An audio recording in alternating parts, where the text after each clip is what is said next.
Assalamualaikum warahmatullahi wabarakatuh. Kami dari kelompok A akan mempresentasikan tentang International Tribunal for the Law of the Sea atau yang disebut dengan ITLOS. Eh, Kelompok kami beranggotakan saya sendiri yaitu Mesya Maulida Hidayanti dan Melda Febriana. Oke, apa itu ITLOS?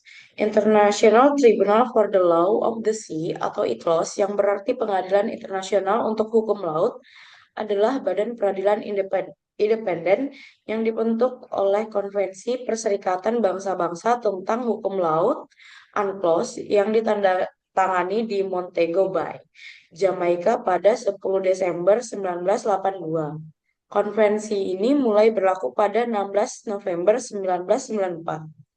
Itulah adalah salah satu dari 4 mekanisme penyelesaian sengketa yang disebutkan dalam pasal 287 UNCLOS.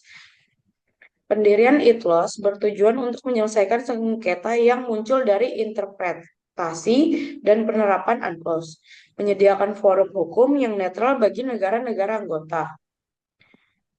Lalu, kewenangan ITLOS, yaitu ITLOS memiliki kewenangan yang telah dibagi sesuai dengan tugas dan kewajiban tiap chamber atau kamar. Dalam struktur ITLOS, ITLOS dibagi menjadi 5 chambers dalam memeriksa dan memutus perkara sesuai dengan kewenangannya tersebut.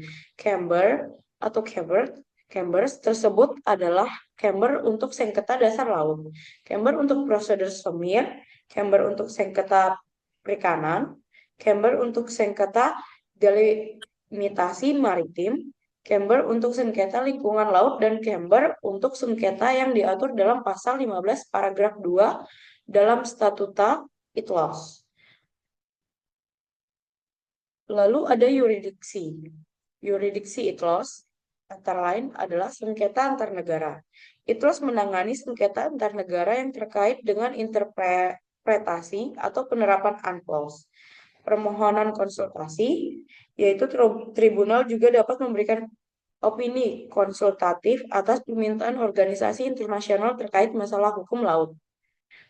Yang ketiga ada kasus khusus.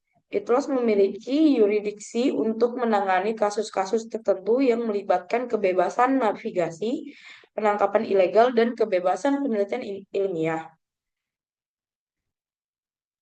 Lalu ada prosedur pengadilan. Yang pertama ada pengajuan kasus, yaitu negara, anggota, atau entitas yang memiliki yuridiksi dapat mengajukan kasus ke ITLOS. Proses sidang, kasus dimulai dengan pengajuan tertulis dari pihak yang bersengketa, diikuti oleh sidang lisan, di mana argumen disampaikan di hadapan para hakim. Setelah itu, para hakim melakukan deliberasi untuk mencapai putusan. Baik, selanjutnya akan dilanjutkan oleh rekan saya yaitu Melda Febriana. Untuk Melda Febriana, saya persilakan. Oke, baik, saya lanjutin. Selanjutnya ada di keputusan. Bentuk dan sifat putusan ITLOS bersifat final and binding. Artinya putusan atau hasil akhir ITLOS adalah mengikat para pihak dan para pihak wajib untuk mematuhi melaksanakan putusan yang dikeluarkan oleh ITLOS. Dalam proses pemeriksaan perkara, ITLOS dapat mengeluarkan semacam putusan yang bersifat sementara sambil menunggu putusan akhir keluar. Putusan yang bersifat sementara itu berupa tindakan sementara, provisional measures, dan pelepasan segera atau prompt release. Tindakan ini dikeluarkan ITLOS apabila ada peristiwa yang akan terjadi dan tidak dapat ditahan akibatnya seperti halnya pencemaran dan lain-lain.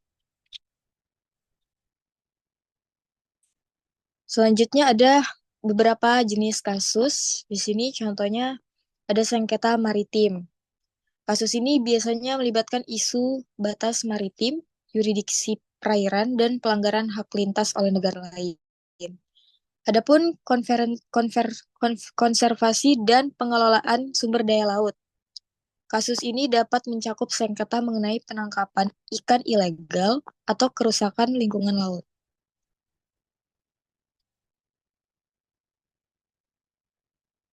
Selanjutnya, adapun contoh kasus land reclamation.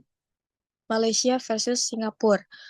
Hal yang melatar belakangi kasus ini yaitu saat Malaysia mengajukan kasus ini pada tahun 2003, eh, saat Malaysia mengajukan pada tahun 2003 ini, dia menentang proyek reklamasi tanah yang dilakukan Singapura di Selat Johor. Malaysia khawatir proyek tersebut dapat menyebabkan kerusakan ekologis dan mengganggu lalu lintas kapal. Pada prosesnya, Malaysia meminta ITLOS untuk menghentikan sementara aktivitas reklamasi dan menuntut evaluasi lingkungan yang komprehensif. ITLOS memerintahkan kedua negara untuk bekerja sama dalam studi dampak lingkungan.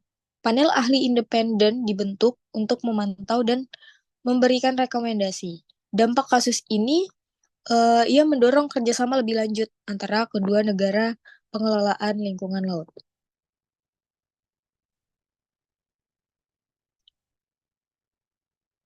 Oke, sekian mungkin presentasi dari kelompok kami. Assalamualaikum warahmatullahi wabarakatuh.